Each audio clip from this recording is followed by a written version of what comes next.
మధ్యాహ్నకాలపు సమయంలో పరిశుద్ధ గ్రంథంలోంచి కీర్తనల గ్రంథము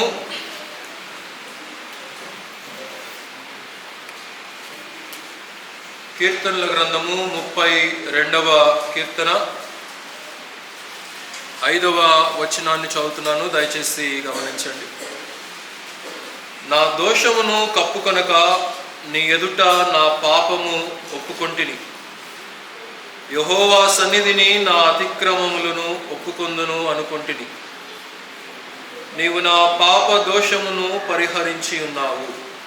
దేవుడి కొద్ది వాక్య భాగం దీవించినదిగా చిన్న ప్రార్థన చేస్తాం. మమ్మల్ని మిక్కిలిగా ప్రేమించినటువంటి మా ప్రియ రక్షక మా యేసయ్య, ఈ యొక్క మధ్యాహ్న కాలపు సమయంలో ఇంతవరకు ఆరాధనా కార్యక్రమం అంతట్లో కూడా మీరే తోడుగా ఉన్నందుకు వందనాలయ్యా. సర్వమహిమ ఘనత మీరే పొంది ఉన్నారని నమ్ముచున్నాము. అలాగే ఈ యొక్క తదుపరి వాక్యోపదేశమునకు నాయన మమ్మల్ని నడిపించిన విధానాన్ని బట్టి వందనాలు. చదవబడిన లేఖన భాగమును మీరు దీవించండి. నిలువబడిన నేను మట్టివాడను మీ యొక్క శిలువ చాటును మరుగుపరిచి పరిశుద్ధాత్ముని యొక్క సహాయము చేత మా హృదయాలకు మా జీవితాలకు ఏ ఏ మాటలు అవసరమో మీరే మాకు వినిపింప చేయండి నాయన. అలాగనే యూట్యూబ్ ద్వారా కూడా అనేక ప్రాంతాల నుండి వందలాది మంది నాయన మా యొక్క సంఘ కార్యక్రమాలను క్రమం తప్పకుండా వీక్షిస్తూ ఉంటుండగా వారిని వారి కుటుంబాలను నిండారులుగా దీవించండి. వారు కూడా నాయన ఈ యొక్క సత్యవాక్యానికి కట్టుబడి తమ జీవితాలను తమ ఆత్మీయతను కట్టుకోవటానికి మీలో సంపూర్ణులగుటకు మీ యొక్క సహాయం అనుగ్రహించి మీరే మహిమ పొందుదురని యేసుక్రీస్తు వారి ఘనమైనటువంటి నామంలో స్తుతించి వేడుకొనుచున్నాము తండ్రి, ఆమేన్. ప్రభునందు ప్రియులారా, మనం చదువుకున్నటువంటి వచ్చిన భాగములలో కీర్తనకారుడు నా దోషమును కప్పుకొనక నీ ఎదుట నా పాపమును ఒప్పుకొంటిని అని ఇక్కడ రాస్తూ ఉంటున్నాడు. సర్వసాధారణంగా ఒక విషయంలో తప్పిపోయినప్పుడు దాని గురించినటువంటి కృంగుదల, దాన్ని గురించినటువంటి నిరుత్సాహము కలుగుతూ ఉంటుంది. ఉదాహరణకు ఒక ఫెయిల్ అయినటువంటి వ్యక్తి ఉన్నాడు అనుకోండి, ఒక సబ్జెక్ట్లో ఫెయిల్ అయినటువంటి వ్యక్తి ఉంటే ఆ వ్యక్తికి ఆదరణ ఎప్పుడు కలుగుతుంది అంటే, ఇంకొకడు ఎవడైనా ఫెయిల్ అయినోడు ఉంటే అమ్మాయ నేను ఒక్కడే కాదు తప్పిపోయింది, నాతో పాటు ఇంకొకడు కూడా తప్పిపోయాడని ఆదరణ ఉంటుంది.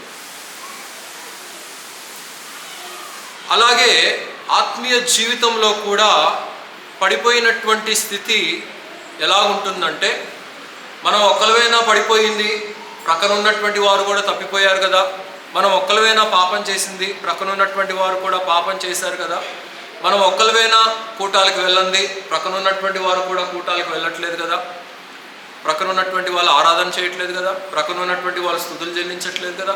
ఈ రకమైనటువంటి భావన ఆత్మీయమైనటువంటి స్థితి నుండి, దేవుడు అనుకున్నటువంటి స్థితి నుండి క్రిందకు మనల్ని డీగ్రేడ్ చేస్తూ ఉంటుంది. రేపు పొద్దున మనం పరలోకం వెళ్ళినప్పుడు దేవుడు అనేకమైనటువంటి వ్యక్తుల్ని మనకు పరిచయం చేస్తూ వారి యొక్క జీవితాలను మనకు ఈ నేడు చదువుకున్నటువంటి అంశాలలో, మనం నేర్చుకుంటున్నటువంటి ఆత్మీయమైనటువంటి పాఠాలలో మనం వారి యొక్క మంచి విధానాలని నేర్చుకుంటూ ఉంటున్నాం. అలాగే వారు తప్పులు చేసినటువంటి విధానంలో నుండి కూడా మనం ఏం నేర్చుకోవాలో ఆ రకమైనటువంటి పొరపాట్లు మరలా మనం రిపీట్ చేయకుండా ఉండాలనేటువంటి ఉద్దేశాన్ని మనం నేర్చుకుంటూ ఉంటున్నాం. అలాగే ఈ మధ్యాహ్న కాలపు సమయంలో కూడా ఒక వ్యక్తిని నేను మీకు జ్ఞాపకం చేస్తాను. ఆ వ్యక్తి పడిపోయినటువంటి స్థితిలో నుండి కొన్ని ఆత్మీయమైనటువంటి పాఠాలు, ఆ వ్యక్తిని గురించినటువంటి పాజిటివ్ సత్యాలు మనం అనేకమైనటువంటి వింటానే ఉన్నాం చిన్నప్పటి నుంచి కూడా. కానీ ఆ వ్యక్తి దేవుని దృష్టిలో చేసినటువంటి అపరాధము, పాప స్థితిని మనం జ్ఞాపకం చేసుకుంటూ మనం ఏ రీతిగా మన ఆత్మీయతను కట్టుకోవాలి అనే విషయాన్ని పరిశుద్ధాత్ముడు నేడు జ్ఞాపకం చేయాలనుకుంటున్నాడు. ఆ వ్యక్తి మహారాజు. ఆ వ్యక్తి యెరూషలేమునకు 2వ రాజుగా పట్టాభిషేకం చేయబడినటువంటి వాడు, అభిషేకము చేయబడినటువంటి వాడు. ఎవరా రాజు? దావీదు. Very good. ఆ మహారాజు అయినటువంటి దావీదును దేవుడు చిన్నప్పుడే ఏర్పాటు చేసుకొని మరి తల్లి దగ్గర పాలు పుచ్చుకునేటువంటి ప్రాయంలో నుండే ఆ వ్యక్తి రక్షించబడినటువంటి అనుభవంలో, దేవుని ఎరిగినటువంటి అనుభవంలో మనం చూడగలుగుతూ ఉంటున్నాం. అయితే పెరిగి పెద్దవుతున్న కొలది మరి తండ్రి ద్వారా మరి అసహ్యించబడినటువంటి వ్యక్తి.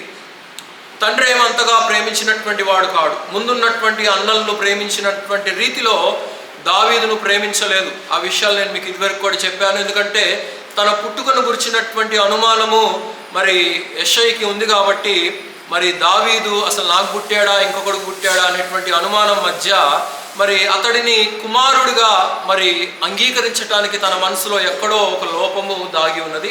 అందును బట్టి తండ్రి సరిగ్గా ప్రేమించలేదు. తర్వాత కొంచెం పెద్దవాడయ్యే కొలది దేవుడు ఏం చేశాడంటే సమూయేలును, ప్రవక్త అయినటువంటి సమూయేలును పిలిచి, అదిగో బెత్లెహేం అనబడినటువంటి గ్రామంలో యెషై అనబడినటువంటి కుటుంబంలో అతని కుమారులలో ఒకరిని నేను ఏర్పాటు చేసుకున్నాను. అతన్ని నేను నెక్స్ట్ రాజుగా నేను చేయబోతున్నాను. ఇశ్రాయేలులను నడిపించడానికి రాజుగా నేను ఎన్నుకున్నాను.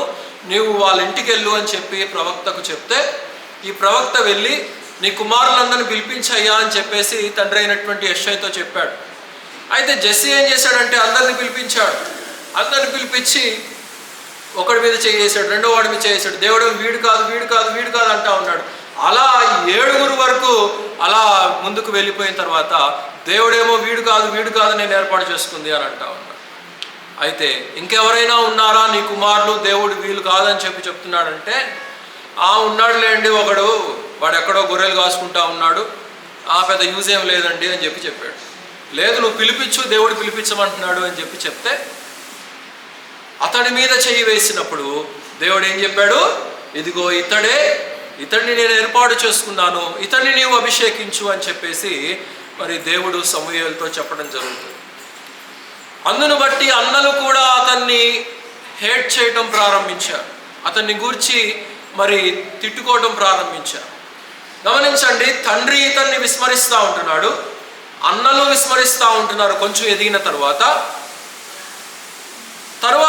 ఇతడు మరి అన్నలు ఒక రోజున యుద్ధంలో ఉంటుండగా మరి కొన్ని ఆహార పదార్థాలని సిద్ధపరచుకొని అన్నలకి అందించడానికి ఈ యొక్క దావీదు వెళ్తాడు. ఆ యొక్క మరి స్వీట్లు చేసుకొని పోయాడో, గారెలు చేసుకొని పోయాడో, బూరెలు చేసుకొని పోయాడో తెలియదు, కానీ మరి వాటన్నిటిని సిద్ధపరచుకొని యుద్ధము జరుగుతున్నటువంటి లోయ దగ్గరకు వెళ్ళాడు. వెళ్ళేసరికి అక్కడ మహాయుద్ధము, ఇశ్రాయేలీయులందరూ కూడా సైనికులందరూ కూడా నిలబడి ఉన్నారు. అయితే ఎదురుగా ఏమో ఫిలిస్తీయులు ఉన్నారు. ఫిలిస్తీయులతో పాటు ఎవరున్నారు? గొలియాతు ఉన్నాడు. ఈ గొలియాతును చూసి ఇశ్రాయేలు జనాంగము అంతా కూడా, సైన్యం అంతా కూడా భయపడిపోతూ ఉంటున్నారు. ఎందుకంటే మహాబలాఢ్యుడు, చాలా ఎత్తైనటువంటి పరాక్రమశాలి అయినటువంటి గొలియాతును ఎదిరించి నిలబడగలిగినటువంటి సైనికుడు ఒక్కడూ లేడు, ఈవెన్ రాజు కూడా లేడు. అప్పటికి సౌలు మొట్టమొదటి రాజుగా అభిషేకం చేయబడ్డాడు. సౌలుకు కూడా ధైర్యం లేదు వెళ్ళి ఫిలిస్తీయుల్ని మరి ఎదుర్కోవటానికి.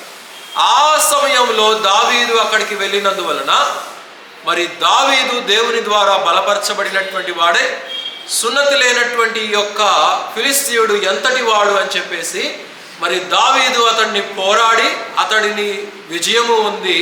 మరి తరువాత అతడు రాజుగా అభిషేకించబడ్డాడనే సంగతి సౌలు తెలుసుకొని సౌలు ఎంతగానో కలవరపడినట్లుగా మనం చూడగలుగుతూ ఉంటున్నాం. ఎందుకు సౌలు కలవరపడ్డాడు అని అంటే, నేను ఆల్రెడీ రాజుగా ఉంటుండగా నా తరువాత నా కుమారుడైనటువంటి యోనాతాను ఇక్కడ నిలబడాలి, యోనాతాను రాజుగా అభిషేకించబడాలి, వీడెవడో వచ్చి మధ్యలో వచ్చి నా కుమారుడు స్థానాన్ని లాక్కుంటానంటే ఎట్లా అని చెప్పేసి సౌలు కూడా అతన్ని మరి విస్మరించటం ప్రారంభించాడు, పగపట్టాడు అనే విషయం అక్కడ రాయబడి ఉంది. గమనించండి, తండ్రి హేట్ చేశాడు, అన్నలు హేట్ చేశారు. కొంచెం పెద్దవాడైన తర్వాత రాజుగారు కూడా దావీదును మరి తూలనాడుతున్నట్లుగా మనం చూడగలుగుతూ ఉంటున్నాం. అయితే అతన్ని చంపడానికి ప్రయత్నించాడు. చివరికి ఉట్టి పగతో ఊరుకోలేదు, కోపంతో ఊరుకోలేదు. చంపడానికి దావీదును అనేక సందర్భాల్లో ప్రయత్నించినప్పుడు దావీదు వెళ్ళిపోయి పారిపోయాడు. దావీదు మరి తనతో పాటు 400 మంది పరాక్రమశాలులు తన చుట్టూ ఉన్నారు, తన జనాంగం. అయినప్పటికీ కూడా దావీదు అక్కడ ఒక గుహ ఉంటే, అడవుల్లోనికి పారిపోయి అక్కడ ఒక గుహ ఉంటే అదుల్లాము అనబడినటువంటి ఒక గుహలోనికి వెళ్ళిపోయి అక్కడ దాక్కొని అక్కడ నివాసం ఉంటాడు. అయితే 400 మంది కూడా ఆయనతోనే ఉన్నారు. చాలా పెద్ద గుహ అంటే మనము ఊహించుకునేటువంటి గుహ కాదు, చాలా విస్తీర్ణంతో కూడినటువంటి ఆ యొక్క గుహ. ఎవరెక్కడ ఉన్నారు, ఎవరెక్కడ దాక్కున్నారు, ఎవరెక్కడ నివసిస్తున్నారు అనేది తెలుసుకోవటము చాలా కష్టతరమైనటువంటిది. సౌలు తరుముతూ ఈయన కూడా అదే గుహలోనికి ప్రవేశించాడు. చీకటి అయిపోయింది, ఏం చేయాలో అర్థం కాక అక్కడ నిద్రించాడు. ఆ రాత్రి నిద్రిస్తూ తన ప్రక్కన ఒక బల్లాన్ని పెట్టుకున్నాడు, ఒక ఈటను పెట్టుకున్నాడు. ఎందుకంటే దావీదు ఒకవేళ కనబడితే దాంతో పొడిచి చంపివేద్దామని చెప్పేసి దాన్ని ప్రక్కనే పెట్టుకున్నాడు. గాఢ నిద్రలోనికి వెళ్ళిపోయాడు. దావీదు వచ్చి తన ప్రక్కన ఉన్నటువంటి ఆ యొక్క ఈటను తీసుకొని వెళ్ళిపోయాడు. ఎందుకు అనంటే దావీదు చంపలేక కాదు, దావీదుకు చేత కాదని కాదు. దావీదు ఒక్కడే సౌలును చంపివేయగలడు, లేదా తన చుట్టూ ఉన్నటువంటి 400 మందిని ఒరే పొయ్యివాడిని వేసేయండిరా అంటే వాడిని చంపేద్దురు, సౌలును చంపేద్దురు. కానీ అభిషేకము చేయబడినటువంటి రాజును నేను ముట్టకూడదు అనేటువంటి నియమాన్ని దావీదు తెలుసుకున్నటువంటి వాడు కనుక దేవుని ద్వారా ఏర్పాటు చేయబడినటువంటి వ్యక్తిని నేను ఏమీ అనకూడదు, దేవుడే చూసుకుంటాడనేది దావీదు గ్రహించి ఆ ప్రక్కన ఒక ఈట పెట్టుకున్నాడు కదా, ఆ ఈటను తీసుకొని వెళ్ళిపోయాడు. వెళ్ళిపోయిన తర్వాత పొద్దున్నే సమాచారం పంపించాడు సౌలా, ఇదిగో నీ ప్రక్కనున్నటువంటి ఈటను నేను తీసుకొని వచ్చాను, ఇదే ఈటను తీసుకొని నీ గుండెల్లో పొడిచి నేను చంపివేయటం నాకు చాలా ఈజీ, కానీ నేను అలాగ చేయను. ఎందుకంటే నీ మీద నాకు ఎలాంటి పగ లేదు, నీ మీద నాకు ఎలాంటి కోపము లేదు. నీవు చెప్పినటువంటి పనులన్నీ కూడా నేను ఇప్పటి వరకు నమ్మకంగా చేస్తూనే వచ్చాను. నేను నీకు ఏమి ఆటంకం చేశాను, నేను నిన్ను ఏమి అంటే నీవు నా మీద పగ తీర్చుకోవటానికి, నన్ను చంపడానికి నన్ను తరిమివేస్తున్నావని చెప్పేసి ఒక వర్తమానం పంపించాడు. దయచేసి నువ్వు ఈ పనిని ఆపు అని చెప్పేసి వర్తమానం పంపిస్తే కొంతకాలం బాగానే ఉన్నాడు. ఓకే కూల్, నువ్వు కూల్ నేను కూల్ అనుకున్నాడు. మరలా కొంతకాలానికి సౌలుకి మరలా పురుగు తొలిచింది, లాభం లేదు, మరలా దావీదుని వేసేయాలని చెప్పేసి మరలా తరమటము ఆరంభించినట్లుగా మనం చూడగలుగుతూ ఉంటున్నాం. ఆ సమయంలో దావీదు ఏం చేస్తున్నాడో మనం గమనించుకుందాము. సమూయేలు మొదటి గ్రంథం త్రిప్పండి. సమూయేలు మొదటి గ్రంథము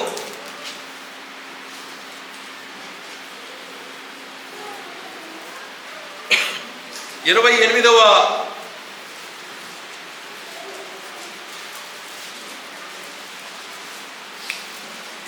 వచనం చూడండి. 27వ అధ్యాయము సమూయేలు మొదటి గ్రంథము 27వ అధ్యాయము 12వ వచనం. దావీదు తన జనులైన ఇశ్రాయేలులు తన యందు బొత్తిగా అసహ్యపడినట్లు చేసెను గనుక అతడు సదాకాలము నాకు దాసుడుగాను ఉండునని అనుకుని ఆకీషు దావీదు మాట నమ్మేను అని ఇక్కడ మనం చూస్తూ ఉంటాం. ఎప్పుడైతే ఈ యొక్క రాజైనటువంటి సౌలు దావీదును మరలా చంపడానికి ప్రయత్నిస్తూ ఉంటున్నాడో, ఇక దావీదు ఏం చేశాడంటే ఆ పట్టణం నుంచి ఫిలిస్తీయుల దగ్గరికి వెళ్ళిపోయాడు, శత్రువుల దగ్గరికి వెళ్ళిపోయాడు. అక్కడ 1 సంవత్సరము 4 నెలల పాటు, అక్కడ సుమారు 15-16 నెలల పాటు అదే స్థలంలో నివాసం ఉన్నాడు. రాజు అయినటువంటి అకీషు పరిపాలన చేస్తూ ఉన్నాడు ఫిలిస్తీయ దేశాన్ని. అయితే తన దగ్గర ఆశ్రయించడానికి, తన దగ్గర నివాసం ఉండటానికి వారు అక్కడ నివాసం ఉన్నాడు. అయితే కొంతకాలానికి ఆకీషు దగ్గర చాలా బలమైనటువంటి నమ్మకత్వాన్ని దావీదు సంపాదించుకున్నాడు. దావీదు ఎక్కడికి వెళ్ళినా కానీ నమ్మకత్వాన్ని మాత్రం కోల్పోయినటువంటి వాడు కాడు. మంచివాడిగా ఏ రాజు అయినా కానీ, శత్రువు రాజు అయినా కానీ అతడు చెప్పినటువంటిది నేను చెయ్యాలనేటువంటి ఉద్దేశంతో మరి శత్రువుల దగ్గర దాస్యత్వము చేస్తూ అక్కడ నిమగ్నమైపోయాడు. అయితే కొంతకాలానికి ఆకీష్ ఏం చేశాడంటే ఈ దావీదు యొక్క నమ్మకత్వాన్ని చూసి, ఏమయ్యా దావీదు చాలా కాలం అయింది, నువ్వు వచ్చి ఒక పని చేస్తావా, నేను సౌలుతోటి యుద్ధం చేయడానికి నేను ఇశ్రాయేలు దేశం మీదకి వెళ్తున్నాను, నీవు నాతో కూడా నాకు సెక్యూరిటీ ఆఫీసర్గా నేను నిన్ను నియమించాలనుకుంటున్నాను, నా ప్రక్కనే ఒక మరి చీఫ్ సెక్యూరిటీ ఆఫీసర్గా నీవు ఉండు అని చెప్పేసి చెప్తాడు. అయితే ఈ యొక్క ఆకీష్ ఏం చేశాడంటే తనతో పాటు 4 రాజుల్ని మరి ఏకం చేసుకొని మొత్తం 5 రాజులు ఇశ్రాయేలు దేశం మీద దండెత్తటానికి, వారితో యుద్ధం చేయటానికి నిమగ్నమై ముందుకు వెళ్తూ ఉంటున్నారు.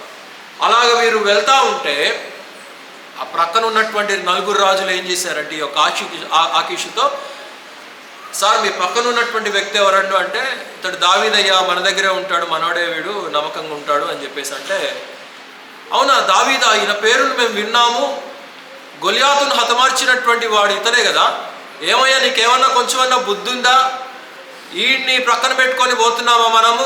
తీరా అక్కడికి ఇశ్రాయేలు దేశంతో మనం యుద్ధం చేయడానికి దండులో దిగిన తర్వాత ఇతడు గనక వ్యతిరేకంగా మారినట్లయితే అప్పుడేం చేస్తావు చెప్పు అని చెప్పేసి 4 రాజులు కూడా వ్యతిరేకిస్తున్నట్లుగా మనం చూస్తూ ఉంటున్నాం.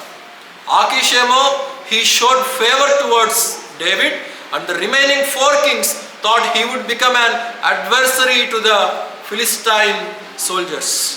కనుక ఇతడు వ్యతిరేకంగా మారిపోతాడేమో అనేటువంటి ఉద్దేశంతో వద్దు, అతన్ని పంపించేసి వెనక్కి పంపించేసి ఏదో ఒక పని చెప్పేసి వెనక్కి పంపించేసి మనతో పాటు అయితే వద్దు అని చెప్పేసి చెప్తా ఉంటాడు. అయితే గమనించండి 29వ అధ్యాయము 4వ వచనము లేక 7వ వచనం చూడండి. ఫిలిస్తీయుల సర్దారుల దృష్టికి నీవు ప్రతికూలమైన దానిని చేయకుండానట్లు నీవు తిరిగి నీ స్థలమునకు సుఖముగా వెళ్ళమని చెప్పగా, దావీదు నేనేమి చేసి తిని, నా ఏలినవాడవగు రాజా, నీ శత్రువులతో యుద్ధము చేయుటకై నేను రాకుండానట్లు నీ యొద్దకు వచ్చిన దినము నుండి నేటి వరకు నీ దాసుడనైన నాయందు తప్పేమి కనబడనని అకీషును అడిగేను అని ఇక్కడ మనం చూస్తూ ఉంటాం. గమనించండి, దావీదు చేసినటువంటి తప్పిదం ఏంటంటే, దావీదు చేసినటువంటి మొదటి పొరపాటు ఏంటంటే, ఇతడు ఇశ్రాయేలు రాజుగా అభిషేకము చేయబడిన తర్వాత చిన్నప్పటి నుంచి కూడా దేవుని మీద ఆధారపడినటువంటి వాడిగా అనేకమైనటువంటి కీర్తనలు రచించినటువంటి వాడుగా ఉన్నటువంటి యొక్క దావీదు ప్రాణ భయము చేత శత్రు రాజ్యములోనికి వెళ్ళి తలదాచుకోవడం మాత్రమే కాదు, శత్రువు అయినటువంటి రాజును హతమార్చవలసినటువంటి ఈ యొక్క దావీదు ఏమని పలుకుతున్నాడంటే, నా ఏలిన వాడవగు రాజా, నీ శత్రువుతో యుద్ధము చేయుటకై నేను రాకుండానట్లు నీకు వచ్చినటువంటి ఇబ్బంది ఏంటి? ఏం చెప్తున్నాడు? నా ఏలిన వాడవైనటువంటి రాజా. ఎవరిని పలుకుతున్నాడు? శత్రు రాజు అయినటువంటి అకీషుతో మాట్లాడుతున్నాడు. అతని క్రింద బ్రతుకుతున్నట్లుగా మాట్లాడుతున్నాడు. అందుకే ఇక్కడ అంటున్నాడు కదా, నీ దాసుడనైన నాయందు తప్పేమి కనబడెను అని అంటా ఉంటున్నాడు. మన తెలంగాణలో అంటారు కదా, నీ బాంచనని చెప్పి అంటారు. అంటే నీ కాలు నొక్కుతా, నీ కాళ్ళ క్రింద బ్రతుకుతా అనేటువంటి అర్థం. గనక మరి నీ దాసునిగా ఉంటున్నాను కదా, నీ ఇంట్లో ఉంటున్నాను కదా, నేను చేసినటువంటి తప్పు ఏంటంటే, లేదయ్యా నలుగురు ఒప్పుకోవట్లేదు, నీవు నీ దారి చూసుకొని నువ్వు సుఖంగా వెళ్ళిపో, మాతో పాటు వద్దు నువ్వు అని చెప్పేసి అంటే, దావీదు ఏం చేశాడంటే అక్కడ తనతో పాటు ఉన్నటువంటి యుద్ధ వీరుల్ని తీసుకొని, అరే మన పాటికి మనం వెళ్దాం పదండి, వీళ్ళకంటే ముందే వెళ్ళిపోయి మనం సౌలును హతమారుస్తాం అని చెప్పేసి అక్కడ సౌలును చంపడానికి అధికారాన్ని, న్యాయాన్ని తన చేతుల్లోనికి తీసుకున్నట్లుగా మనం చూడగలుగుతూ ఉంటున్నాం. ముందేమో మంచి ఆలోచన చేత అభిషిక్తుడైనటువంటి రాజును నేను చంపను అనేటువంటి నియమాన్ని పెట్టుకొని అక్కడి నుంచి చంపకుండా వెళ్ళిపోయాడు. కానీ ఎంతకాలం నేను ఇలా బ్రతకాలి, ఎంతకాలం నేను ఇలా పరిగెత్తాలి, ఎంతకాలం నేను ఈ రీతిగా వేదన పొందాలి అని చెప్పేసి తన మనసులో మరి ఒక వేదన చేత, ఒక బాధ చేత ఎంతకాలమని మేము ఓపిక పట్టాలండి అని చెప్పేసి కొన్నిసార్లు అంటారు కదా, ఎంతకాలం ఓపిక పట్టాలయ్యా అని చెప్పేసి మానవులు సహజంగా మనం అంటూ ఉంటాం. దావీదు కూడా అదే నిర్ణయించుకొని సౌలును చంపడానికి నియమించుకొని వ్యక్తుల్ని తీసుకొని బయలుదేరి వెళ్ళిపోతూ ఉంటాడు. అలా కొంత దూరం ముందుకు వెళ్ళిపోయిన తర్వాత తన గ్రామము తగలబెట్టబడిపోయిందనేటువంటి సమాచారము ఇతనికి తెలిసింది. అయా అమాలేకీయులు వచ్చేసి సిక్లగ్ను మొత్తము కూడా తుడిచిపెట్టేశారు. 30వ అధ్యాయం 29, 30 అధ్యాయాలు ఇవన్నీ ఉన్నాయి, చదివించాలంటే సమయం అయిపోతుంది. కాబట్టి మరి చాలామంది వచ్చి మీ ఊరినంతా కూడా తగలబెట్టేశారు. మరి దావీదు యొక్క భార్యలను ఎత్తుకొని పోయారు, భార్యల్ని, పిల్లల్ని, అక్కడ ఉన్నటువంటి ఆడవారిని, ఆ గ్రామంలో ఉన్నటువంటి ధనాన్ని సమస్తాన్ని కూడా ఎత్తుకొని అమాలేకులు తీసుకొని వెళ్ళిపోయారయ్యా బందీలుగా అని చెప్పేసి సమాచారం వచ్చినప్పుడు చూడండి అక్కడ ఏం జరిగిందో. 30వ అధ్యాయము, సమూయేలు మొదటి గ్రంథము 30వ అధ్యాయము 4వ వచనాన్ని చదువుతున్నాను. ఇక ఏడ్చుటకు శక్తి లేకపోవునంత బిగ్గరగా ఏడ్చిరి అని ఇక్కడ మనం చూస్తూ ఉంటున్నాం. దేవునితో ఉండవలసినటువంటి సంబంధాన్ని కోల్పోయినటువంటి యొక్క దావీదు, దేవుని ప్రజలతో ఉండవలసినటువంటి యొక్క దావీదు శత్రు దేశాన్ని ఆశ్రయించి శత్రు దేశము కింద దాసుడిగా ఉండటానికి ఇష్టపడినటువంటి వ్యక్తిగా మనం చూడగలుగుతూ ఉంటున్నాం. అందుకు దేవుడి యొక్క శ్రమను అలౌ చేశాడు. షడ్రకు, మెషకు, అబేద్నెగో అనబడినటువంటి ఆ ముగ్గురు రాజు దగ్గరే ఉన్నారు. వారు నెబుకద్నెజర్ క్రిందనే బ్రతుకుతున్నారు వారు. కానీ నెబుకద్నెజర్ రాజు ఒక ఆజ్ఞను జారీ చేసినప్పుడు వీళ్ళు ఏం చెప్పారు? రాజా, నిన్ను మేము గౌరవిస్తాం, రాజా నీవంటే నాకు మర్యాదే, I honour you, but I won't worship the statue which you have built అని చెప్పి వారు చెప్పారు. నీవు నియమించినటువంటి ఆ యొక్క ప్రతిమను మాత్రం మేము మొక్కము, నువ్వు ఏ శిక్ష విధించినా సరే రాజుగా నిన్ను గౌరవిస్తాము, కానీ నీవు నిలబెట్టినటువంటి ప్రతిమకు మాత్రం మేము మొక్కమని ధైర్యముగా శత్రు దేశంలో ఉన్నప్పటికీ కూడా వారు అగ్నిగుండానికి వెళ్ళటానికి ఇష్టపడ్డారు, కానీ చావుకు వెళ్ళటానికి ఇష్టపడ్డారు, కానీ రాజు ముందు తల వంచినటువంటి వారు కాదు. దేవునితో ఉండవలసినటువంటి సంబంధము కోల్పోతే ఎవరి ముందైనా కానీ తల వంచవలసినటువంటి పరిస్థితి. దేవునితో ఉండవలసినటువంటి ఐక్యత, దేవునితో ఉండవలసినటువంటి ఆ యొక్క అనురాగము, దేవుని ఆత్మతో సమకూర్చబడినటువంటి ఆ యొక్క ఆత్మ బంధము గనక మనలో నుండి తొలగిపోయినట్లయితే కష్టము మన మీదకి వస్తుంది అనే విషయాన్ని మనం ఇక్కడ జ్ఞాపకం చేసుకోవాలి. అయితే దేవుడు ఏం చేశాడంటే ఒక హెచ్చరికగా తన గ్రామాన్నంతా కూడా తగలబెట్టేస్తాడు. అక్కడ జరిగినటువంటి దుస్థితిని చూసి దావీదు ఇక్కడ ఏం చేశాడంట? ఏడ్చుటకు శక్తి లేనంత బిగ్గరగా ఏడ్చు. His heart was depressed. తన హృదయము వేదనతో నిండిపోయి ఉన్నది, తన హృదయము భారముతో నిండిపోయినట్లుగా మనం చూస్తూ ఉంటున్నాం. అప్పుడు దేవుని సన్నిధికి వెళ్ళి ప్రార్థన చేస్తున్నాడు. ఏం చేయమంటావు ప్రభువా అని చెప్పి అడిగితే, నీవు బయలుదేరి వెళ్ళు, ఎవరెవరైతే బందీలుగా వెళ్ళారో వాళ్ళందరినీ నేను నీ చేతికి అప్పగిస్తానని చెప్పేసి. అంటే ఎటు వెళ్ళాలో తెలియదు, ఏం చేయాలో తెలియదు, మార్గము మరి అమాలేకులు ఏ మార్గాన పోయారో, ఏ మార్గంలో వారిని బందీలుగా తీసుకొని పోయారో ఏమీ తెలియదు. అయితే తనతో పాటు ఉన్నటువంటి వారియర్స్ అందరినీ కూడా దావీదు ఏకం చేసుకొని బయలుదేరి వెళ్ళిపోతూ ఉంటుండగా అక్కడ దెబ్బలు పడిపోయి ఉన్నటువంటి ఒక వ్యక్తి మార్గ మధ్యంలో కనపడ్డాడు. మార్గ మధ్యంలో ఆ వ్యక్తిని కనబడితే, వాస్తవానికి యుద్ధానికి వెళ్తున్నటువంటి వారు దెబ్బలు పడిపోయినటువంటి వ్యక్తి జోలికి వెళ్ళరు, వాడు చావు వాడు వస్తాడా అని చెప్పేసి వెళ్ళిపోతారు.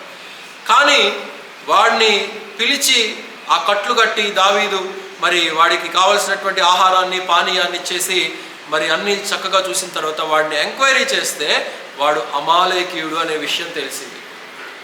వాడి యొక్క పూర్వం ఐగుప్తులో పుట్టాడు, కానీ అమాలేకీయుల మధ్య వాడు పెరిగాడు. అయితే నేను దెబ్బలతో పడిపోయి ఉన్నానని నాతో పాటు ఉన్నటువంటి వారు నన్ను ఇక్కడ వదిలిపెట్టేసి వెళ్ళిపోయారండి, మేమే మీ యొక్క గ్రామాన్ని చంపింది అని చెప్పాడు దావీదుతో. ఇప్పుడు ఏం చేయాలి దావీదు చెప్పండి? దెబ్బలతో ఉన్నాడు వాడు, అక్కడ పిలిచి కట్టుకట్టాడు, చేయాల్సిన హాస్పిటాలిటీ అంతా చేశాడు. చేసిన తర్వాత మేమే సార్ మీ యొక్క గ్రామాన్ని అంతా తగలబెట్టి మీ వాళ్ళని బందీలుగా తీసుకుపోయామంటే దావీదు ఏం చేయాలి? వెంటనే కత్తి తీసి పోటు పడవలసింది. కానీ దావీదు ఆ పని చేయలేదు. అక్కడ ఏం భయపడబాక, నేనేం చేయను, వాళ్ళు పోయినటువంటి మార్గం మాకు తెలియచేయని చెప్తే, సార్ ఓకే సార్ నేను చూపిస్తానని చెప్పేసి ఆ మార్గాన్ని వారికి చూపించినప్పుడు దావీదు సంగతి తెలిసింది కదా, పరాక్రమశాలి, వెళ్ళిపోయాడు. శత్రువులందరినీ కూడా నాశనం చేసేసి తన భార్యల్ని తెచ్చుకున్నాడు, పిల్లల్ని తెచ్చుకున్నాడు, ఆ గ్రామంలో ఉండేటువంటి ప్రజలను, ఆడవారిని, తనతో పాటు ఉన్నటువంటి సొత్తునంతటిని కూడా అక్కడ విడిపించుకొని తెచ్చినట్లుగా మనం చూడగలుగుతూ ఉంటున్నాం. గమనించండి, శత్రు రాజు దగ్గరికి వెళ్ళి దేవుని సంబంధం లేకుండా రాజు దగ్గర దాసుడను అని చెప్పి దేవుని ఆజ్ఞకు అనుగుణంగా సౌలుని చంపడానికి వెళ్తున్నప్పుడు ఆ వచ్చినటువంటి కష్టాన్ని బట్టి మరలా తిరుక్కొని ప్రభువును ఆశ్రయించినప్పుడు, ప్రభువును వేడుకున్నప్పుడు దేవుడు ఒక మార్గాన్ని చూపించాడు. దేవుడు దావీదును క్షమించాడు. దావీదుని క్షమించి తను పోగొట్టుకున్నదంతా కూడా ఏం చేశాడు? దేవుడు తిరిగి అనుగ్రహించినట్లుగా మనం చూడగలుగుతూ ఉంటున్నాం. ఇది దావీదు చేసినటువంటి మొదటి తప్పిదం. 18వ వచనం అక్కడే ఉంది చూడండి, 30వ అధ్యాయంలోనే 18వ వచనం.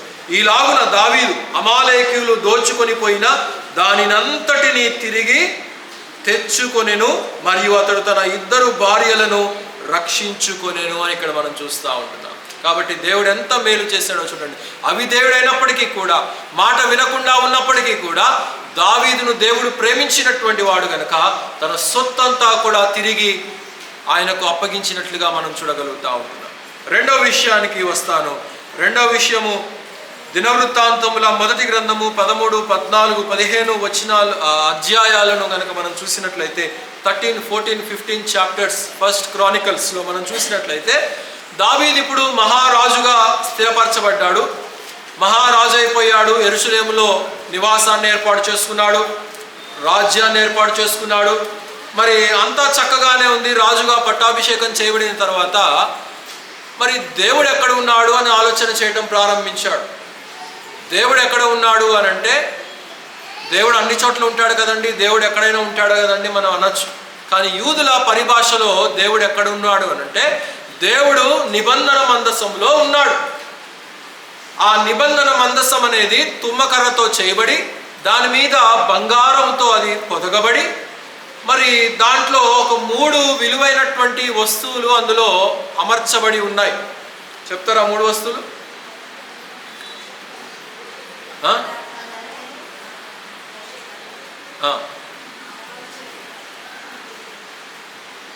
ఇంకా మన్నా. కనుక 10 ఆజ్ఞలు, మోషే ఉపయోగించినటువంటి కర్ర, దానికి చిగురు వచ్చింది. అలాగే మన్నాతో ఉన్నటువంటి ఒక చిన్న పాత్ర. ఈ 3 కూడా దాంట్లో స్టోర్ చేయబడి ఉంటాయి. అయితే ఎక్కడ ఉన్నాడు దేవుడు అంటే, ఎక్కడో ఊరి వెలుపల వేరే స్థలంలో ఉన్నాడు. ఈ యొక్క నిబంధన మందసము వేరే దగ్గర ఉంది. అయితే వెంటనే సహస్రాధిపతుల్ని, సైన్యాధిపతుల్ని అందరినీ పిలిపించాడు. మీరు వెళ్ళి దానిని తీసుకొని రండి అని చెప్పేసి అంటే, ఓకేనండి, చాలా మంచి ఆలోచన రాజుగారు మీరు చేసింది. ఎక్కడ తెచ్చిపెట్టాలంటే, నా నివాసం పక్కనే పెట్టండి అయ్యా, నా ఇల్లు ఇక్కడ ఉంది, ప్రక్కనే నిబంధన మందసం తెచ్చిపెట్టండి అని చెప్పేసి దావీదు యోచన చేసి చెప్తాడు. అయితే ఓకే సార్ అలాగే వెళ్తామని చెప్తే, ఒక్క నిమిషం ఆగండి, మీరేం చేయాలంటే ఒక మంచి బండిని మీరు సిద్ధపరచండి. బండి ఎందుకు సార్ అని అడిగారు. చెప్పింది చెయ్యండి అయ్యా, బండి సిద్ధపరచండి అని అన్నాడు. 2 వాడనటువంటి ఆవుల్ని సిద్ధపరచండి అని చెప్పేసి, జత ఎడ్లను సిద్ధపరచండి అని చెప్పేసి అన్నాడు. ఎడ్లు ఎందుకు సార్ అన్నాడు. మీరు సిద్ధపరచండి అయ్యా, వెళ్ళి దాన్ని తీసుకొని రండి, మోసుకొని రండి, దాంట్లో పెట్టి బండిలో పెట్టుకొని రండి అని చెప్పేసి అన్నాడు. దావీదు చేసినటువంటి తప్పిదము ఏంటంటే, దాన్ని బండిలో పెట్టుకొని రావటము దావీదు చేసినటువంటి తప్పిదం. ఆలోచన మంచి ఆలోచనే, ఆలోచన దైవికమైనటువంటి ఆలోచనే. నిబంధన మందసము యెరూషలేములోనికి తీసుకొని రావటం అనేది అది చాలా మంచి ఆలోచనే. ఎందుకంటే దేవుడు అందులో ప్రసన్నమవుతాడు కనుక. ఆ యొక్క నిబంధన మందసం పైన కెరూబులు ఉంటాయి, అటు ప్రక్కన ఇటు ప్రక్కన. కెరూబుల క్రింద ఒక మెర్సీ సీట్ అనేది ఉంటుంది, కరుణా పీఠము లేక కరుణ మరి థ్రోన్, ఆ యొక్క మెర్సీ థ్రోన్ అనేది ఉంటుంది. దాని మీద దేవుడు ఆసన్నుడై ప్రజలకు తెలియపరచవలసినటువంటి సత్యాలు తెలియపరుస్తూ ఉంటాడు. ఆలోచన మంచిదే కానీ ఎలాగ చేశాడు? రాంగ్ పద్ధతిలో ఆయన చేసినట్లుగా మనం చూడగలుగుతూ ఉంటున్నాం. చాలామంది క్రైస్తవులు కూడా చేసేటువంటి తప్పిదం అదే. క్రైస్తవ ఆచారాలలో ఉంటూనే హైందవ ఆచారాలని ఆశ్రయిస్తూ ఉంటారు. క్రైస్తవులంగా ఉంటూనే ఉంటాం, చర్చిలకు వెళ్తూనే ఉంటాం, ఆరాధించేది ఆరాధిస్తూనే ఉంటాం, ఆయనను మహిమపరిచే సమయంలో మహిమపరుస్తూనే ఉంటాం. కానీ కొన్ని విషయాలకు వచ్చేసరికి, పెళ్ళిళ్ళకు వచ్చేసరికి వెళ్ళిపోయి పురోహితుడిని కలిసి ముహూర్తాలు పెట్టుకుంటూ ఉంటాం. ఆ డేట్ని తీసుకొచ్చి పాస్టర్ గారికి చెప్తారు, ఏమయ్యా నాకు కుదరదయ్యా ఈ డేట్ నాకు ఇప్పుడు అని పాస్టర్ గారు అంటే, లేదు సార్ మాకు అదే డేట్ కుదిరిద్ది అని చెప్తారు. ఎందుకంటే వీడు ఆల్రెడీ ముందే అడిగి వచ్చాడు అక్కడ. లేకపోతే పెళ్ళి అయిపోయిన తర్వాత ఆ జంటను తీసుకొని వచ్చేటప్పుడు ఆ గుమ్మం కాడ పట్టుకొని ఏం చేస్తారు? ఆ దిష్టి నీళ్ళు గుమ్మరిస్తారు వాళ్ళ మీద. లేకపోతే గృహప్రవేశాలు చేసేటప్పుడు పాస్టర్ గారు వెళ్ళి ప్రార్థన చేయక ముందే ఆ గడప చుట్టూ నిమ్మకాయలు పసుపులు ఉంటాయి. పాస్టర్ గారిని పిలిచేదేమో అయ్యగారు మీరు వచ్చి ప్రార్థన చేయండి అని చెప్తారు. ముందుగానే నిమ్మకాయలు పసుపులతో ఇంటిని ముందే డెకరేషన్ చేసేస్తూ ఉంటారు. ఇక నువ్వు పాస్టర్ గారిని పిలిచింది ఎందుకు? కాబట్టి ఈ రీతిగా క్రైస్తవ పనుల్లో హైందవ ఆచారాలని తీసుకొని వచ్చేసి, హైందవ పద్ధతులను తీసుకొని వచ్చేసి, తాళి కట్టడం కూడా హైందవ పద్ధతే. క్రైస్తవులు చేసేటువంటి చాలా ప్రమాదమైనటువంటి ఇదేంటంటే, పెళ్ళిళ్ళ కాడ వరుడు వధువుకు తాళి కడతాడు. మీరేమన్నా అనుకోండి, నాకు అనవసరం. చెప్పాల్సింది చెప్పటం నా బాధ్యత. నా భార్యకు నేను తాళి కట్టలేదు. చాలామంది దగ్గర నాకు సంబంధం పోయిందే అక్కడ. పెద్ద పెద్ద ఎంబీబీఎస్ డాక్టర్లు, గూగుల్లో హెచ్ఆర్స్, ఈ రీతిగా వచ్చాయి సంబంధాలు. పోయిందల్లా ఎక్కడ అంటే తాళి కట్టే దగ్గర. మా డాడీ ఏమో తాళి కట్టను మేమంటాడు, వాళ్ళేమో తాళి కట్టాలి సార్ అంటారు. అక్కడ వీళ్ళు పరిమళ వాళ్ళు తల్లిదండ్రులు ఏమీ అనలేదు, ఓకేనండి అని మా డాడీతో అనడంతో పరిమళాన్ని చేసుకోవడం జరిగింది. కాబట్టి ఈ రీతిగా హైందవ ఆచారాలని తీసుకొని వచ్చేసి ఆ పద్ధతుల్ని క్రైస్తవ ఆచారాల్లో మిళితం చేస్తూ ఉంటున్నారు. కరెక్ట్ అయినటువంటి పద్ధతి, కరెక్ట్ అయినటువంటి ఆలోచన, కరెక్ట్ అయినటువంటి మార్గాన్ని ఎంచుకోవాల్సినటువంటి యొక్క దావీదు కూడా చేసినటువంటి తప్పిదం అదే. అయితే 13వ అధ్యాయము దినవృత్తాంతంలో మొదటి గ్రంథము 13వ అధ్యాయంలో మనం చూస్తే, ఇప్పుడు ఈ నిబంధన మందసాన్ని ఎక్కడ పెట్టుకొని తెస్తున్నారు? బండి మీద పెట్టుకొని తెస్తున్నారు. రోడ్డు మనలాగా ఉండదు, హై క్లాస్ రోడ్డు కాదు, కంకర్ రోడ్డు. కంకర్ రోడ్డు అవటంతో గుంటలు ఎగుడు దిగుడులు ఉండటంతో ఆ మందసం ఏమవుతుందంటే మెల్లమెల్లగా క్రిందకు జారటము ప్రారంభమైంది. అలా జారుతూ ఉంటున్నప్పుడు ఒక వ్యక్తి ఏం చేశాడంటే, ఊజా అనబడినటువంటి వ్యక్తి, అయ్యో బాబోయ్ మందసం పడిపోతుంది అని చెప్పేసి వెళ్ళి అలా దాన్ని పట్టుకున్నాడు. పట్టుకోగానే ఏమైంది? దేవుని ఉగ్రత వచ్చి ఆ వ్యక్తి అక్కడికక్కడే పడిపోయి చనిపోయాడు. అయితే గమనించండి, దావీదు ఏం చేస్తున్నాడు గమనించండి. 13వ అధ్యాయము 11వ వచనంలో మనం చూసినప్పుడు 13:11 యెహోవా ఊజాను వినాశనము చేయుట చూచి దావీదు వ్యాకుల పడెను. అందుచేత ఆ స్థలమునకు నేటి వరకు పెరెజ్ ఉజ్జా అని పేరు పెట్టబడెను అని ఇక్కడ మనం చూస్తూ ఉంటున్నాం. దావీదు ఏం చేశాడంట? David was very displeased by the action which was taken by God. ఎవరు వినాశనం చేశారు? దేవుడు వినాశనం చేశాడు. మొదటిసారి తప్పు చేసి న్యాయాన్ని తన చేతుల్లోనికి తీసుకోవాలనుకున్నప్పుడు దేవుడు ఏం చేయలేదు, పోగొట్టుకున్నదంతా కూడా తిరిగి ఇప్పించాడు దావీదుకి. రెండోసారి మంచి ఆలోచన చేశాడు, కానీ రాంగ్ పద్ధతిలో చేయటం వలన, రాంగ్ ఆచరణను చేయటం వలన ఒక వ్యక్తి అక్కడక్కడే చనిపోయినట్లుగా మనం చూడగలుగుతూ ఉంటున్నాం. అయితే దావీదు ఏం చేస్తున్నాడు? అక్కడ వ్యాకుల పడుతూ ఉంటున్నాడు. వ్యాకుల పడటం అనేటువంటి మాటకు అర్థం ఏంటంటే, వ్యాకుల పడటం అంటే అదటు భయము కాదు, ఇటు ఫ్రస్ట్రేషన్. భయము ఫ్రస్ట్రేషన్ రెండు కలిపి వచ్చేటువంటిది వ్యాకుల పడటం. అంటే అమ్మో దేవుడు శిక్షించాడని భయపడటం వేరు, దేవుడు ఎందుకు శిక్షించాడు అని చెప్పి ఫ్రస్ట్రేషన్కి గురవటం వేరు. దావీదు అక్కడ రెండు కలిపి వ్యాకుల పడతా ఉంటున్నాడు. దేవుడు ఎందుకు ఈ పని చేశాడు అని చెప్పేసి దేవుని మీద వ్యాకుల పడుతున్నట్లుగా మనం చూడగలుగుతూ ఉంటున్నాం. ఇప్పుడు రెండోసారి బుద్ధి వచ్చింది. ఇప్పుడు ఏం చేశాడంటే యాజకుల్ని ఏర్పాటు చేశాడు. ఎందుకంటే కహాతీయులు మొయ్యాలి ఆ యొక్క నిబంధన మందసాన్ని.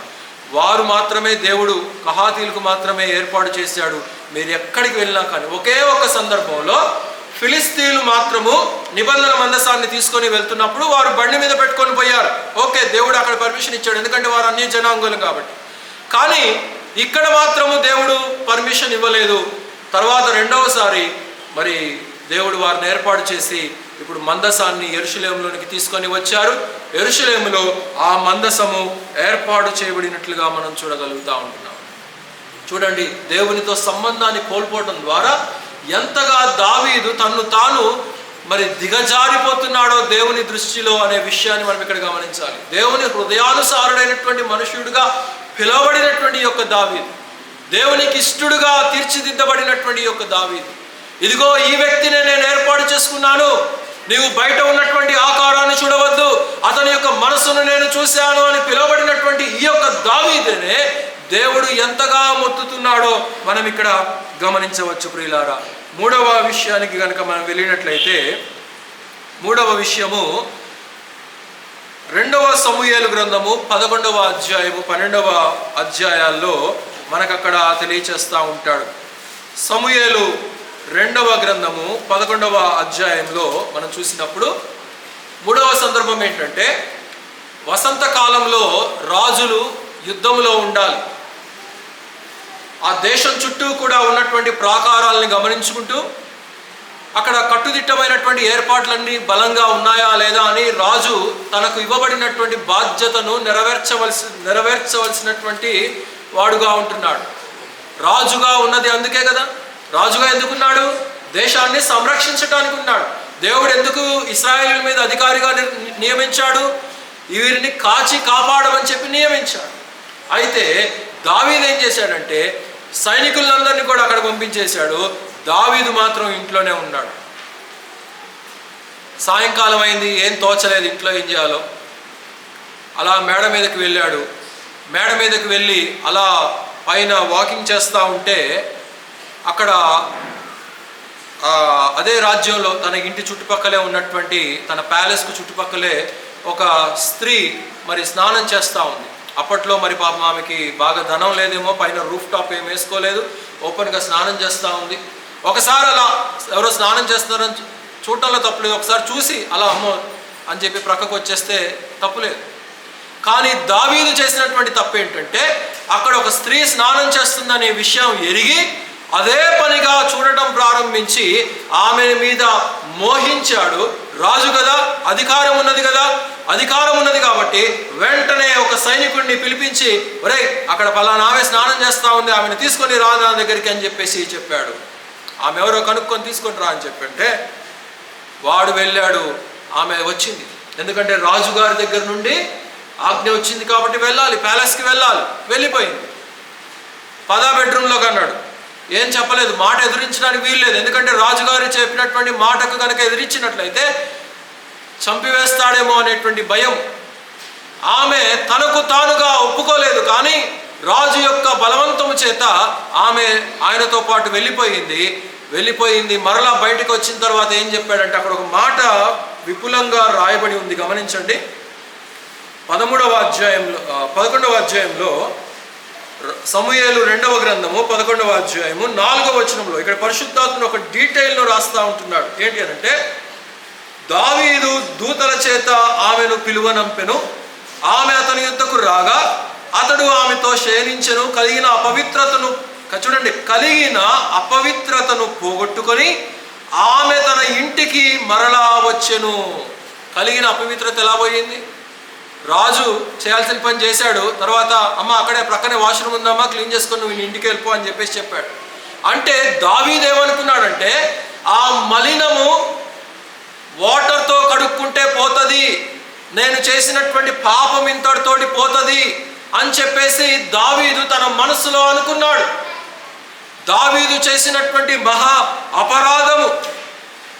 పోనీ అప్పటికేమైనా యవనుడు అంటే కాదు, 53 సంవత్సరాలు, 52, 53 సంవత్సరాలు ఉంటాయి. చేయవలసినటువంటి పని చేయక ఎంప్టీ మైండ్, ఇంగ్లీష్లో సామెత ఉంది కదా, empty mind is the devil's workmen shop అంటాడు.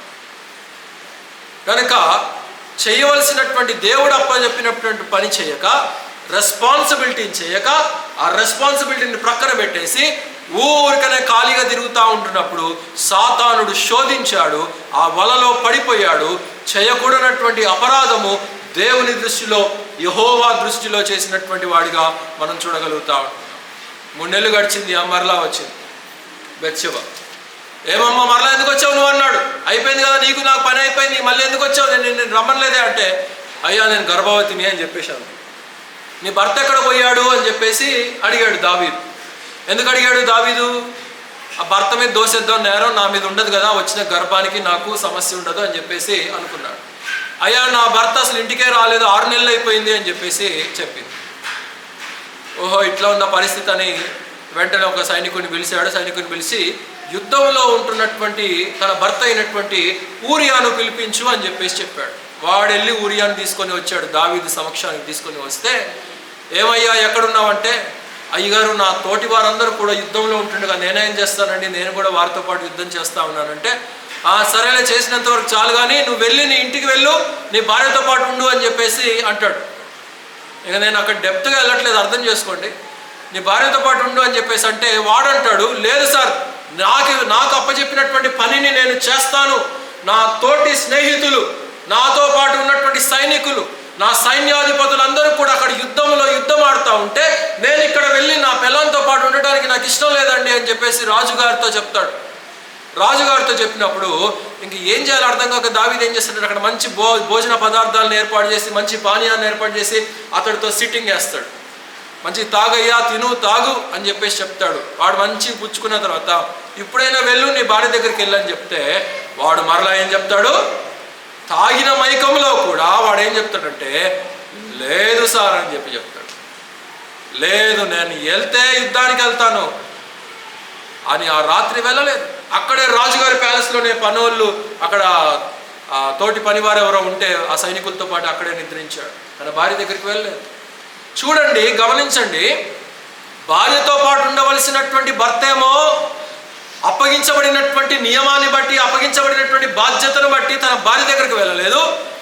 బాధ్యతను చేయవలసినటువంటి రాజు, దేవునిని ఆరాధించవలసినటువంటి రాజు మరొకటి పిల్లల్ని పట్టుకొచ్చి ఉన్నాడు.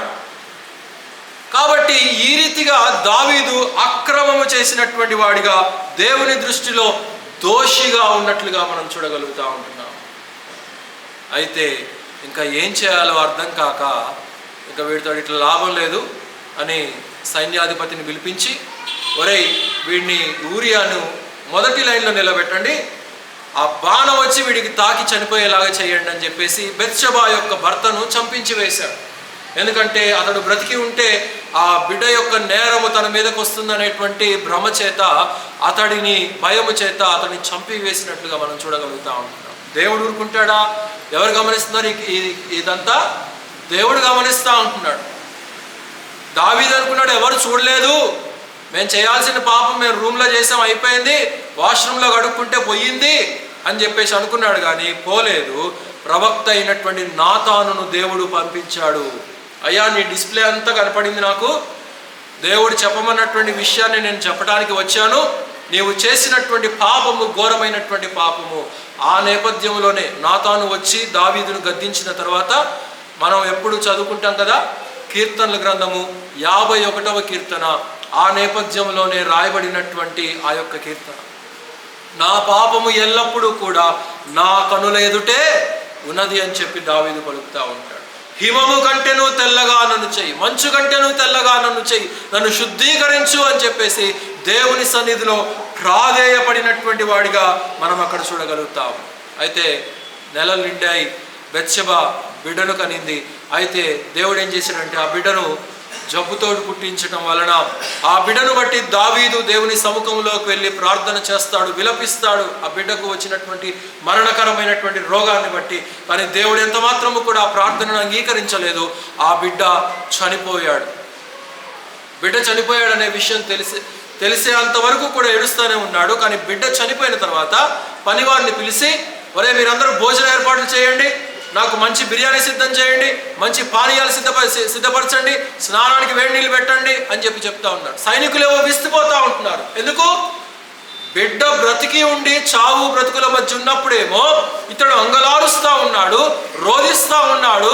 ఇప్పుడేంటి బిడ్డ చనిపోయిన తర్వాత ఇంకా రోధించవలసింది, మరి ఇప్పుడేంటి బిర్యానీ సిద్ధం చేయమంటున్నాడు అని చెప్పంటే, ఒక వ్యక్తి అడుగుతాడు, ఏంటి సార్ ఏంది ఇలా అని చెప్పేసి అడిగితే, ఒక సైనికుడు, ఒరేయ్ నా బిడ్డ నా దగ్గరికి రాడనే విషయం నాకు అర్థమైపోయింది, కానీ నేనే నా బిడ్డ దగ్గరికి వెళ్తాను ఏదో ఒక రోజున అని చెప్పి ఒక మంచి మాట అక్కడ దావీదు పలికినట్లుగా మనం చూడగలుగుతా ఉన్నాం. 12వ అధ్యాయం 22వ వచనం చూడండి. రాజుల 2వ గ్రంథము 12వ అధ్యాయము 22వ వచనం. అతడు బిడ్డ ప్రాణముతో ఉన్నప్పుడు దేవుడు నా యందు కనికరించి వానిని బ్రతికించునేమో అనుకొని నేను ఉపవాసం ఉండి ఏడ్చుచుంటిని. ఇప్పుడు చనిపోయిన గనక నేనెందుకు ఉపవాసం ఉండవలెను? వానిని తిరిగి రప్పించగలనా? నేను వాని యొద్దకు పోదును గాని వాడు నా యొద్దకు మరలా రాడని చెప్పెను అని ఇక్కడ మనం చూస్తా ఉంటాం. మొదటిసారి తప్పు చేసినప్పుడు ఎవరూ చనిపోలేదు. పోగొట్టుకున్నటువంటి ఆస్తి అంతా కూడా తిరిగి వచ్చింది. రెండవసారి మంచి ఆలోచన చేత తప్పుడైనటువంటి మార్గాన్ని యోచించినప్పుడు ఎంతమంది చచ్చిపోయారు చెప్పండి? ఒక వ్యక్తి చచ్చిపోయాడు మందసాన్ని తాకి. మూడవసారి భయంకరమైనటువంటి పాపాన్ని మరి చేసినప్పుడు ఆ పాపము దేవుని దృష్టిలో హేయమైనటువంటిదిగా కనబడినప్పుడు ఎంతమంది చనిపోయారు? ఇప్పుడు 2 చనిపోయారు. ఒకడినేమో దావీదే చంపాడు, బెత్షెబా యొక్క భర్తను. రెండవ ఆ బాబును దేవుడే మొత్తి చంపివేసినట్లుగా మనం చూడగలుగుతా ఉంటున్నాం. 4వ విషయానికి కనుక మనం వెళ్ళినట్లయితే గమనించండి. సమూయేలు 2వ గ్రంథంలోనే 24వ అధ్యాయం. సమూయేలు 2వ గ్రంథం. నేను ముగింపులోనికి వస్తాను, సమయం అయిపోతుంది. 24వ అధ్యాయం. ఇక్కడ చాలా దినాలు అయిపోయింది. సుమారుగా 60-70 ఏళ్ళ సంవత్సరాలు మరి దావీదుకు సుమారుగా వయసు ఉండవచ్చు. అయితే ఇప్పుడు తనకు ఏం ఆలోచన వచ్చిందంటే తన సైన్యము ఎంతో తెలుసుకోవాలనేటువంటి ఆలోచన దావీదుకు వచ్చింది. అయితే ఒక సైన్యాధిపతి అయినటువంటి యోవాబును పిలిపిస్తాడు. పిలిపించి, మరి నువ్వు ఒక పని చెయ్యి, మన సైన్యం ఎంత ఉంది చెప్పు నాకు అని చెప్పంటే, ఎన్ని గుర్రాలు ఉన్నాయి చెప్పంటే, ఉన్నాయి సార్ అన్నాడు. ఎన్ని గాడిదలు ఉన్నాయి చెప్పురా అంటే, ఉన్నాయి సార్ అన్నాడు. ఎంతమంది బల్లాన్ని విసిరేటువంటి సైనికులు ఉన్నారో చెప్పురా అంటే, ఉన్నారు సార్ అంటున్నాడు. అరే ఉన్నారు ఇవి చెప్తా ఉంటావు, నాకు లెక్క చెప్పురా అంటే లెక్క చెప్పవేంది అని అంటే, అప్పుడు యోవాబు అంటాడు, సార్ ఇప్పుడు దాకా లేనటువంటి ఆలోచన ఇప్పుడు ఎందుకు వచ్చింది మీకు? ఇన్ని సంవత్సరాలు లేనటువంటిది ఎందుకు వచ్చింది మీకు అని చెప్పేసి సైన్యాధిపతి రాజుకు చెప్తా ఉంటున్నాడు. ఇంతకాలం అసలు ఎప్పుడైనా మనకు పని వచ్చిందా? ఎప్పుడైనా మనం సైన్యాన్ని లెక్కించి యుద్ధానికి వెళ్ళామా? దేవుని బలము చేత మనం గెలిచాం కదా, దేవుని శక్తి చేత మనం గెలిచాం కదా. మన దగ్గర ఉన్నటువంటి సైన్యము కొంచెమైనా కానీ మహా సైన్యము ఎన్ని శత్రువు దేశాల నుండి వచ్చినప్పటికీ కూడా వారిని మనం గెలిచాం. ఎందుకంటే మన సైన్య బలము చేత కాదు, కానీ దేవుని శక్తిని బట్టి, మన తెలివిని బట్టి కాదు, మన అధికారాన్ని బట్టి కాదు, మన చుట్టూ ఉండేటువంటి బలగాన్ని బట్టి కాదు అని చెప్పేసి సైన్యాధిపతి రాజుకు హెచ్చరిక చేశాడు. అయినా కానీ రాజు విన్నటువంటి వాడు కాడు దావీదు. దావీదు ఏం చేశాడంటే, నువ్వు లెక్కించేరా, దాను మొదలుకొని బెర్షబా వరకు ఎంతమంది సైనికులు ఉన్నారో మొత్తాన్ని లెక్కించి నాకు మొత్తం చిట్టా, ఏ శాఖకు ఆ శాఖ తీసుకొని రా అని చెప్తే చాలా నెలలు పట్టింది. లెక్కించారు. లెక్కించి రాజుగారి దగ్గరికి చిట్టా పట్టుకొని వచ్చారు.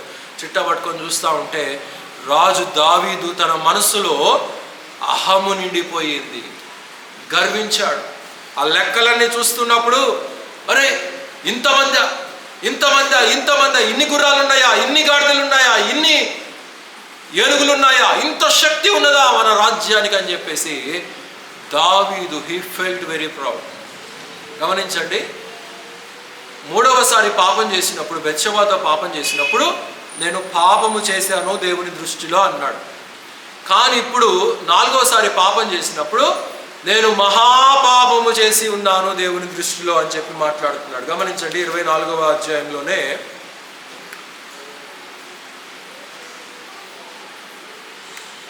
10వ వచనం చూడండి. 24, 10వ వచనం. జనసంఖ్య చూచినందుకై దావీదు మనస్సు కొట్టుకొనగా అతడు నేను చేసిన పని వలన గొప్ప పాపమును కట్టుకొంటిని అని అంటా ఉంటున్నాడు. Because David insisted to count the soldiers. దేవునికి అయిష్టమైనటువంటి కార్యం చేశాడు. కనీసం సైన్యాధిపతి బుద్ధి చెప్పినప్పుడన్నా మాట వెనక్కి తీసుకోలేదు. లేదు నువ్వు ఇది చేయవలసిందే అని చెప్పి ఇన్సిస్ట్ చేయటం వలన దేవుని యొక్క క్రమశిక్షణ తన మీదకి వచ్చినట్లుగా మనం చూడగలుగుతా ఉంటున్నాం. అయితే దేవుడు వెంటనే అక్కడ గాద్ అనబడినటువంటి వ్యక్తితో మాట్లాడి, నువ్వు దావీదు దగ్గరికి వెళ్ళు, నేను చెప్పేటువంటి పని చేయమని చెప్తే గాదు దేవుని సముఖంలోనికి, దావీదు సముఖంలోనికి వచ్చాడు. దావీదు సముఖంలోనికి వచ్చి, సార్ మీకోసం ఎవరో వచ్చారంటే, సరే పంపించయ్యా అని చెప్పేసి అన్నాడు. గాదు వచ్చి, అయ్యా దేవుడు మీతో ఒక 3 డీల్స్ పెట్టాలనుకుంటున్నాడు అని చెప్పేసి మాట్లాడతాడు. డీల్స్ అంటే ఎవరికైనా ఇష్టమే కదా, ఎవరికైనా ఇష్టం లేదా? Deepavali deals, Dasara deals shops వాళ్ళు పెడతా ఉంటారు. సౌత్ ఇండియా షాపింగ్ మాల్ 2 చీరలు కొంటే 2 చీరలు ఫ్రీ, కుక్కర్ కొంటే డెక్షా ఫ్రీ. కాబట్టి అలా డీల్స్ పెడతా ఉంటే ఎవరైనా సరే చాలా ఎక్సైట్మెంట్తో వెళ్ళిపోతూ ఉంటాం. దావీదు దగ్గరకు వచ్చి, అయ్యా దేవుడు ఇప్పుడు మీతో 3 డీల్స్ చెప్పాలనుకుంటున్నాడు అంటే, అవునా డీల్సా చెప్పు అయితే ఏంటి అని అంటే, మొదటిది ఏంటంటే 3 సంవత్సరాలు నీ దేశం అంతా కూడా కరువు వచ్చి నాశనం అవుతారు. ఇదేంట్రా, ఇదేం డీల్ రా, దేవుడు చెప్పిన డీలేనా? అవును సార్ దేవుడు చెప్పిన డీలే. రెండవది చెప్పు అంటే, 3 నెలలు నీ శత్రువుల చేత నీవు తరమబడతావు అని చెప్పేసి అన్నాడు. ఇదేం డీల్ రా, మొదటి దానికంటే రెండోది ఇంకా ఘోరంగా ఉంది అని చెప్పేసి అంటాడు. 3వ డీల్ ఏంటో చెప్పు నాయన అంటే, 3వ డీల్ ఏం లేదు సార్, చాలా చిన్నదే. 3 రోజులు దేవుడు నిన్ను మొత్తుతాడు, దేవుడు నిన్ను ఇష్టం వచ్చినట్లుగా గుద్దుతాడు సార్ అని చెప్పేసి అన్నాడు. మొదటిది 3 సంవత్సరాలు, అక్కడ 7 సంవత్సరాలు అనే వివరణ ఉంది, కానీ యూదుల లెక్క ప్రకారంగా అది 3 సంవత్సరాలుగా అది పరిగణించబడుతుంది. కాబట్టి 3 సంవత్సరాల యొక్క క్షామము కావాలా, 3 నెలలు శత్రువుల చేత నీవు తరమబడతావా, లేకపోతే 3 రోజులు దేవునితో నీవు తన్నులు తింటావా అని చెప్పేసి అంటే, సరే మనుషుల చేతిలో పట్టం కంటే దేవుని చేతిలో పట్టమే బెటర్ అని చెప్పి అనుకున్నాడు దావీదు. 3వ ఆప్షన్ చూస్ చేసుకున్నాడు. ఓకే రా బాబు, దేవుణ్ణే నన్ను కొట్టని, దేవుణ్ణి నన్ను హింసించని అని చెప్పేసి అన్నాడు. అయితే దేవుడు మొదటి రోజున చేసినటువంటి ఏంటంటే, ఈ సైనికుల్ని బట్టి గర్వించాడు కదా. ఏ సైనికుల్ని బట్టి అయితే దావీదు గర్వించాడో, అదే దాను మొదలుకొని బేర్షెబా వరకు ఉన్నటువంటి సైనికుల్లో 70,000 మందిని దేవుడు సంహరించి వేశాడు, చంపివేశాడు. వీరేం తప్పు చేశారంటే, ఏం తప్పు చేయలా. మొదటి వ్యక్తి ఏదైనా తప్పు చేశాడా? దావీదు రెండోసారి పాపం చేసినప్పుడు ఊజా ఏదైనా తప్పు చేశాడా? పడిపోతున్నటువంటి నిబంధన మందసాన్ని పట్టుకోవటానికి వెళ్ళాడు, కానీ దేవుడు అక్కడ చేత్తోడు దాన్ని తాకకూడదు, అన్యులు దాన్ని తాకకూడదు, పరాయి వ్యక్తులు దాన్ని తాకకూడదు, కేవలము కహాతీయులు మాత్రమే దాన్ని మొయ్యాలి, కాబట్టి అతడు అక్కడ సంహరించబడ్డాడు. రెండోసారి పాపం చేసినప్పుడు 2 చనిపోయారు. ఇప్పుడు 3వసారి పాపం చేసినప్పుడు ఎంతమంది చనిపోయారు? 70,000 మంది చనిపోయారు. దేవుని దగ్గర అంటే మన యెహోవా దగ్గర ఒక 2 విషయాలు ఉంటాయి. ఎప్పుడైనా కానీ ఆయన ఏం చేస్తాడంటే, ఒక వ్యక్తి ఎప్పుడైనా చనిపోయాడనంటే అతడు మంచి వ్యక్తి, దేవుని నమ్ముకున్నటువంటి వ్యక్తి, దేవునికి ఇష్టమైనటువంటి వ్యక్తి అనుకోండి, సడన్గా చనిపోయాడు. కరోనాలో చాలామంది చనిపోయారు. రెండవసారి కరోనా వచ్చినప్పుడు సేవకులే చనిపోయారు, ఎక్స్క్లూజివ్గా ప్రపంచవ్యాప్తంగా ఉన్నటువంటి పరిశుద్ధులైనటువంటి సేవకులు చనిపోయారు. మరి ఎందుకు చనిపోయారు? వాళ్ళు ఏం తప్పు చేశారంటే ఏం లేదు, దేవుని ప్రిన్సిపల్ అది. ఏంటి అని అంటే, ఇక నువ్వు చేయాల్సిన పని అయిపోయింది, నా పని చేయాల్సినంత వరకు చేసావు, నువ్వు పైకి వచ్చేసాయి అని చెప్పి పిలుస్తాడు. అది మొదటిది. రెండో ప్రిన్సిపల్ ఏంటంటే, వీడికి టైం ఇచ్చి వేస్ట్, వీడికి నాశనానికి పోవడం తప్ప వీడికి ఇక మార్గం సంజాయించుకోవడానికి వీడికి ఏమి ఇక టైం ఇచ్చి వేస్ట్ అని చెప్పేసి, ఒరే నువ్వు బోరా బాబు నరకానికి అని చెప్పి పిలుస్తాడు. కనుక ఇది దేవుని దగ్గర ఉండేటువంటి ప్రిన్సిపల్. అయితే ఇప్పుడు 70,000 మంది చనిపోయారు only because of David's sin, because of David's proudness, because of David's disobedience. దేవునికి ఇష్టడుగా ఉండవలసినటువంటి ఈ వ్యక్తి ద్వారా ఎంతమంది మరణిస్తూ ఉంటున్నారో. కాబట్టి దేవుని దృష్టిలో మనం చేసేటువంటి పాపం, దేవుని దృష్టిలో మనం చేసేటువంటి అవిధేయత, దేవుని దృష్టిలో మనం చేసేటువంటి అపరాధము, దేవునికి అయిష్టమైనటువంటి మార్గము, అయిష్టమైనటువంటి ప్రమాణము, అయిష్టమైనటువంటి లోక పోకడ, ఈ డ్రామా నేచర్ ఏదైతే ఉందో, లోకంలో కాసేపు, దేవునిలో కాసేపు, గుడిలో కాసేపు, బయట స్నేహితులతో కాసేపు, ఈ డ్రామా నేచర్ పోతే తప్ప ఆ దేవుని యొక్క దీవెన మన మీద కుమ్మరించబడదు. దావీదు చేసినటువంటి తప్పిదము ఇది ఏ రీతిగా ఆగుతుంది అని చెప్పి విచారణ చేస్తే చూడండి, అక్కడ 24వ అధ్యాయంలోనే 16వ వచనం. అయితే దూత యెరూషలేము పైని హస్తము చాపి నాశనము చేయబోయినప్పుడు అంటే అక్కడ 70,000 మందిని దేవుడు దూత చేత సంహరించి వేశాడని అక్కడ ఎక్స్ప్లెయిన్ చేస్తున్నాడు. యెహోవా ఆ కీడును గూర్చి సంతాపం ఉంది, అంతే చాలు, నీ చెయ్యి తీయమని జనులను నాశనం చేయని దూతకు ఆజ్ఞ ఇచ్చాను. యెహోవా దూత యెబూసీయుడైన అరౌనా యొక్క కళ్ళము దగ్గర ఉండగా దావీదు జనులను నాశనము చేసిన దూతను కనుగొని యెహోవాను ఈలాగున ప్రార్థించెను, చిత్తగించుము, పాపము చేసిన వాడును నేనే కనుక నేను పాపం చేశాను, ఎందుకు వాళ్ళ మీదకి శిక్ష విస్తావిస్తాను అని ఇక్కడ తెలియజేస్తా ఉంటున్నాడు. దుర్మార్గముగా ప్రవర్తించిన వాడును నేనే కనుక నా ప్రవర్తనను బట్టి, నా అపరాధమును బట్టి నా బిడ్డలను శిక్షించవద్దు, నా సైన్యాన్ని శిక్షించవద్దు, నా కుటుంబం మీద యొక్క శ్రమను తీసుకుని రావద్దు అని చెప్పేసి దేవుని సన్నిధిలో ప్రార్థన చేస్తా ఉంటున్నాడు. గొర్రెల వంటి వీరేమి చేసితిరి, నన్నును నా తండ్రి ఇంటి వారిని శిక్షించుమని చెప్పంటే అక్కడ దేవుడు ఒక పరిష్కారాన్ని తెలియచేస్తాడు. ఏంటి అని అంటే, నీవు ఆ యొక్క అరౌనా కళ్ళము దగ్గర ఒక బలిపీఠాన్ని కట్టి అక్కడ బలిని అర్పించు, రక్తమును అక్కడ చిందించు, అప్పుడు ఈ యొక్క తెగులు ఆగుతుందని చెప్పినప్పుడు గమనించండి, అక్కడ 24 రాజు నేను అలాగూ తీసుకొనను, వేల ఇచ్చి నీ యొద్దకు పొందును, వెల ఇయ్యక నేను తీసుకొనని దానికి నా దేవుడైన యెహోవా దహన బలిగా అర్పించునని అరౌనాతో చెప్పి ఆ కళ్ళము ఎడ్లను 50 తులముల వెండికి కొనెను. అక్కడ దావీదు యెహోవా నామమున ఒక బలిపీఠమును కట్టించి దహన బలులను సమాధాన బలులను అర్పించెను. యెహోవా దేశము కొరకు చేయబడిన విజ్ఞాపనలను ఆలకింపగా ఆ తెగులు ఆగి ఇశ్రాయేలులను విడిచి పోయేను అని ఇక్కడ మనం చూస్తూ ఉంటున్నాం. కనుక దావీదు చేసినటువంటి అపరాధమునకు అక్కడ నాశనము జరిగింది, భయంకరమైనటువంటి నాశనము జరిగింది. అయితే దేవుడు మరలా కరుణ కలిగినటువంటి వాడిగా ఇక నేను వీరిని ఇక శిక్షించను అని చెప్పేసి మనసు అనుకున్నాడు. దావీదు కూడా తన మనసును తిప్పుకొని దేవునికి ప్రార్థన చేసినప్పుడు, అయితే నేను శిక్షింపను అన్నాడు, కానీ దానికి నివృత్తి చెల్లించాలి, అక్కడ రక్తాన్ని చిందించవలసినటువంటి బాధ్యత ఉన్నది. కాబట్టి దావీదు అక్కడ ఆ యొక్క మరి బలిపీఠాన్ని కట్టి అర్పణలు అర్పించినట్లుగా మనం చూస్తూ ఉంటున్నాం. రాజు కాబట్టి నాకు ఎడ్లు కావాలి పంపించాయని చెప్పలేదు, వెల ఇచ్చి అర్పణకు ఆ వాటిని తీసుకున్నట్లుగా మనం చూస్తూ ఉంటున్నాం. గమనించండి, దేవుడు చేసినటువంటి అద్భుతం ఏంటంటే, 2వ దినవృత్తాంతముల గ్రంథానికి రండి. 2వ దినవృత్తాంతముల గ్రంథము 3వ అధ్యాయం 1వ వచనం చదవండి. 2వ దినవృత్తాంతముల గ్రంథము 3వ అధ్యాయము 1వ వచనం.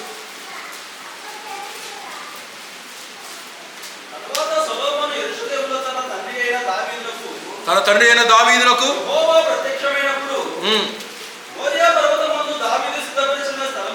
దావీదు సిద్ధపరిచిన స్థలమున యెబూసీయుడైన అరౌనా కలమునందు దావీదు ఏర్పాటు చేసిన స్థలములో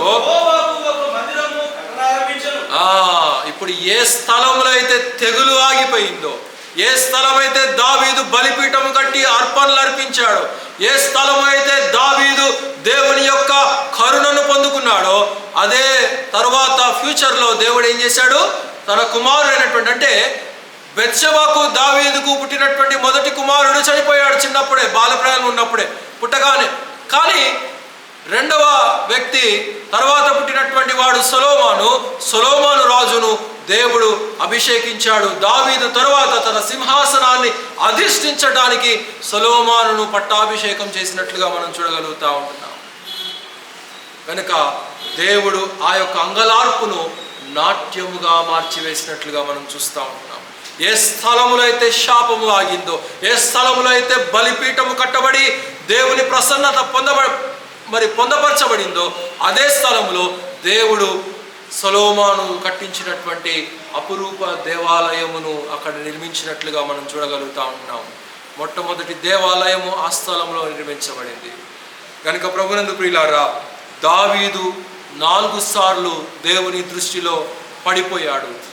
మొదటిసారి అవివేకిగా శత్రువులను ఆశ్రయించినప్పుడు, సౌలును చంపాలి అని నిర్ణయించుకుంటున్నప్పుడు, దేవుడు చూసి చూడక కేవలం గ్రామం మాత్రమే తగులబట్టబడింది, ప్రజలు మాత్రం క్షేమంగా ఉన్నారు. మళ్ళా వారందరినీ కూడా మరలా సంపాదించుకోగలిగాడు, పోయిన ఆస్తిని అంతటిని కూడా సంపాదించుకోగలిగాడు. కానీ అదే పొరపాటును 2వసారి చేశాడు. ఊజా చచ్చిపోయాడు. మరలా మూడవసారి ఇంకా అవివేకితో, ఇంకా కాఠిన్యముతో తన హృదయాన్ని కఠినపరుచుకోవటంతో మరలా పాపం చేశాడు. 2 వ్యక్తులు చనిపోయారు. మరలా 4వసారి భయంకరమైనటువంటి పాపము అహము. కనుక ఆ అహము ఏం చేస్తుందంటే మనల్ని మన స్పిరిచువల్ లెవెల్ నుంచి క్రిందకు పడేస్తుంది. మనం ఉన్నటువంటి లెవెల్ను చూసుకోలేదు. మనం ఎక్కడ తప్పిపోతున్నామో ఈ యొక్క అహము మనకు చూపించదు. మనం బాగానే ఉన్నాం కదా, నేను ప్రార్థన చేస్తున్నాను కదా, నేను వాక్యాన్ని చదువుతున్నాను కదా, నేను కూటాలకు వెళ్తున్నాను కదా, నేను ఆరాధన చేస్తున్నాను కదా, నేను రొట్టెరసాల్లో పాలు పొందుకుంటున్నాను కదా అనేటువంటి అవివేక హృదయము ఈ యొక్క అహము మనకి తెచ్చిపెడుతుంది. కానీ ఎక్కడ మనం లోటు కలిగి ఉంటున్నామో, ఎక్కడ పడిపోతున్నామో వాటిని మరలా సవరించుకొని నేను జీవించాలి, నేను దేవుని కొరకు బ్రతకాలి అనేటువంటి మనస్సు అది మనకు అనుగ్రహించదు. అంటే దేవునికి దగ్గరకు రాకుండా చేయటమే ఆ యొక్క అహము యొక్క పని. ఎందుకు అంటే ఆ అహం అసలు ఎక్కడి నుంచి వచ్చింది? సాతాను నుంచి వచ్చింది. వాడు పడిపోయినటువంటి స్థితే మనందరికీ కూడా అనుగ్రహించాలని వాడు ఇష్టపడుతున్నాడు. కనుక మనల్ని కూడా అదే మార్గంలోనికి తీసుకెళ్లాలని వాడు ఇష్టపడతాడు. గనుక మీరందరూ నాకు ఇవాళ ఒక ప్రమాణం చేయాలి. ఏంటి అని అంటే, ఇక్కడ బైబిల్ చదవటం వచ్చిన వాళ్ళు ఎంతమంది ఉన్నారు? చేతులు ఎత్తండి ఒకసారి. బైబిల్ చదవటం వచ్చిన వాళ్ళందరూ చేతులు ఎత్తండి. ఎరా నీకు రాదా? ఈ 8 అధ్యాయాలు చెప్పాను కదా. ఇప్పుడు సమూయేలు మొదటి గ్రంథం రాసుకోండి. సమూయేలు మొదటి గ్రంథము 29వ అధ్యాయము 30వ అధ్యాయము.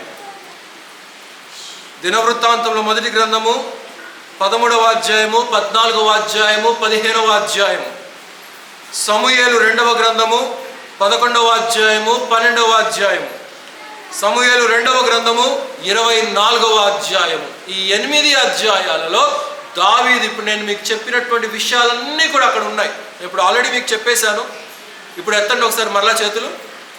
ఈ రోజున చెప్పండి అందరు నాతో పాటు. ఈ రోజున ఇంటికి వెళ్ళిన తర్వాత రాత్రి పడుకోబోయే ముందు ఎప్పుడైనా కానీ మీకు సమయం దొరికినప్పుడు ఈ 8 అధ్యాయాలు కూడా చెప్పండి. 8 అధ్యాయాలు కూడా నేను చదువుతాను. ఒకవేళ ఏ పక్షానైనా కానీ నేను చదవలేకపోయినట్లయితే దేవుని శాపము నా మీదకు వచ్చునుగాక. ఇక మీదే బాధ్యత, నాది ఇక సమస్య లేదు. చెప్పించాల్సిన బాధ్యత మీకు చెప్పేశాను. మీరు ఎప్పుడు చదువుతారో ఏమంత ఎక్కువ సమయం పట్టదు. 8 చాప్టర్స్ మహా అంటే ఒక 20-25 మినిట్స్ స్లోగా చదివితే ఒక అరగంట అయిపోతుంది. నేను ఇప్పుడు చెప్పాను కాబట్టి మీకు ఇంకా ఈజీగా ఉంటుంది చదివేటప్పుడు. కాబట్టి 8 చాప్టర్స్ చదవండి. ఎందుకంటే పాజిటివ్ని మనం నేర్చుకుంటే ఆ పాజిటివ్లో ఉండిపోతాం. కానీ నెగిటివ్ని మనం చదువుకుంటే ఆ నెగిటివ్లో మనం ఎక్కడ నెగిటివ్గా ఉన్నామో మనం తెలుసుకొని మనల్ని మనం సవరించుకోవటానికి అది ఒక గొప్ప అవకాశంగా ఉంటుంది. కాబట్టి మరి దేవుడు ఈ కొద్ది మాటలు మనందరి హృదయాల్లో కూడా నిండారులుగా దీవించునుగాక. అందరూ కూడా తలలు వంచినట్లయితే ముగింపు ప్రార్థన. పరలోకమందు ఉన్నటువంటి మా ప్రియ ప్రభువా, మా యేసయ్య, ఈ యొక్క మధ్యాహ్న కాలపు సమయంలో మా వినికిడిలో చదవబడినటువంటి లేఖన భాగములన్నింటినీ కూడా మీరు నిండారులుగా దీవించి మా హృదయాలకు కావలసినటువంటి మాటలను మీరు మాకు వినిపింపచేశారయ్యా. అందును బట్టి వందనాలు. అలనాడు దావీదు మీ యొక్క హృదయానుసారుడైనటువంటి మనుషుడుగా, అభిషేకించబడినటువంటి వాడుగా, ఏర్పాటు చేయబడినటువంటి వాడుగా, మీ యొక్క మనస్సును అంగీకరించినటువంటి వాడుగా కనబడినప్పటికీ కూడా ఆ మహాభక్తుని యొక్క జీవితంలో కూడా లోటుపాట్లు ఉన్నాయనేటువంటి సత్యాలను పరిశుద్ధాత్ముని యొక్క జ్ఞానము చొప్పున మీ యొక్క గ్రంథంలో లిఖింపచేశారు. యేసుక్రీస్తు వారి కంటే కూడా ఎక్కువైనటువంటి వాక్యాలు దావీదును గురించి బైబిల్ గ్రంథంలో మీరు లిఖింపచేశారు. దానికి కారణము దావీదు అంటే మీకంత ఇష్టం, దావీదు అంటే మీకంతటి ప్రేమ. అంతగా ప్రేమించిన వాడైనప్పటికీ కూడా నాయన అవిధేయత చేత పొరపాట్లు చేశాడు, పాపము చేశాడు, మహాపాపము చేశాడు. దానికి అనుగుణంగా దేవుని యొక్క నాశనము అతని మీదకి ఏ రీతిగా వచ్చిందో, తన చుట్టూ ఉన్నటువంటి వారి మీదకి ఏ రీతిగా వచ్చిందో మేము తెలుసుకోగలిగాం నాయన. అవును నాయన, మేము కూడా కొన్ని విషయాల్లో మీలో ఎదగవలసిన రీతిగా, మీ యొక్క కట్టడలను పాటించవలసిన రీతిలో మీ యొక్క శాసనాలను అనుసరించవలసినటువంటి పద్ధతిలో మేము అనుసరించలేకపోతా ఉన్నాం.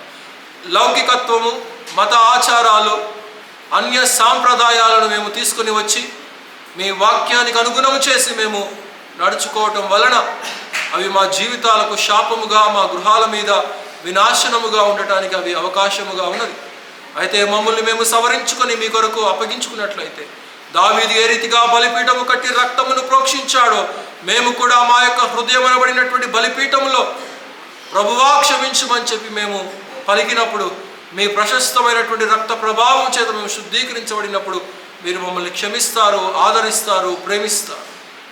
దావీదును అనేక మంది తూలనాడారు. తండ్రి ఇంటి వారు తూలనాడారు, సైనికులు తూలనాడారు, రాజ్యము, రాజులు అనేక మంది హేళన చేశారు. చుట్టూ ఉన్నటువంటి ప్రజలు కూడా రాళ్ళు తీసుకొని కొట్టాలని ప్రయత్నించారు. అయినను మీరు దావీదును విడిచిపెట్టలేదు. నేడు కూడా మీ యొక్క హస్తము మమ్మల్ని అంటుకొని ఉన్నది, మా చేతిలో మీ చెయ్యి ఉన్నది కాబట్టి మేము శేషించి మా యొక్క జీవితాల్ని నడుపుకోగలుగుతాము. అట్టి వివేచనాత్మకమైనటువంటి హృదయాలతో మేము జీవించడానికి మాకు అట్టి జ్ఞానమును అనుగ్రహించండి. ఈ మధ్యాహ్న కాలపు సమయంలో చేరి వచ్చినటువంటి ప్రియ సంఘాన్ని నిండారులుగా దీవించండి, బలపరచండి. ప్రతి కుటుంబాన్ని కూడా ఆశీర్వదించమని ప్రార్థన చేయుచుంటున్నాం. ప్రతి కుటుంబంలో ఉండేటువంటి చిక్కులు, సమస్యలన్నీ కూడా తెలిసినటువంటి వాడము సవరించమని ప్రార్థన చేయుచుంటున్నాం. అలాగనే మా ప్రభా, ప్రతి ఒక్కరి ఉద్యోగాలలోనూ రాకపోకల్లోనూ మీ యొక్క సహాయం అనుగ్రహించండి, కాపుదలను అనుగ్రహించండి. వర్షాకాలము ముగించబడి మరలా కొంత చలికాలం మొదలవుంది నాయన. మీ యొక్క సమయోచితమైనటువంటి వాతావరణాన్ని కూడా అనుగ్రహించమని ప్రార్థన చేయుచుంటున్నాం. ఈ 2025వ సంవత్సరంలో ఈ ఆఖరి 2 నెలల్లో మేము ఉంటుండగా మాకు మంచి ఆత్మీయమైనటువంటి ఆహారాన్ని దయచేయండి, మంచి సహవాసాన్ని దయచేయండి, మంచి ప్రార్థనా జీవితాన్ని దయచేయండి.